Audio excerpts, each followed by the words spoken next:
কি বড় বড় চিংড়ি এনেছো গো আজকে বাজার থেকে। আজকে কি রান্না করবে? আজকে চিংড়ি ফ্রাই করব, তোমরা দেখো বন্ধুরা।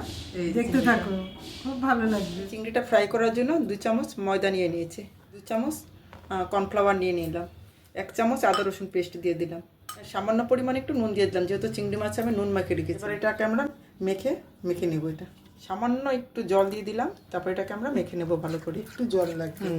এবার মাছটাকে ডুবিয়ে ভালো করে মেখে নেব। আমাদের তেলটা গরম হয়ে গেছে, এবার মাছটা দিয়ে দিলাম। এবার দেওয়া হয়ে গেছে, কিছুক্ষণ রেখে এবার উল্টিয়ে দিলাম আমরা। এক পিস হয়ে গেছে, আর আরেকটা পিস উল্টিয়ে দিলাম। চিংড়ি মাছটা তাড়াতাড়ি হয়ে যায়। এবার আমরা একটু ভেজে তুলে নেবো। মাছটা হয়ে গেছে শুকনো, জানো তো আমি যখন মেখেছিলাম তখন লঙ্কার গুঁড়ো হলুদের গুঁড়ো দিয়ে তারপরে আমি মেখেছিলাম। হ্যাঁ, ম্যাগনেট করে রেখেছিলাম অনেকক্ষণ। দেখো আমাদের বন্ধুরা হয়ে গেছে এটা। আর যতক্ষণ ম্যারিনেট করে রাখবে ততই জিনিসটা বেশি ভালো হয়। বন্ধুরা আমাদের চিংড়ি ফ্রাই রেডি। হেভি হয়েছে, করে খেয়ে দেখো একবার। ট্রাই করো এবং খেয়ে অবশ্যই জানাবে। দারুণ হয়েছে, গন্ধ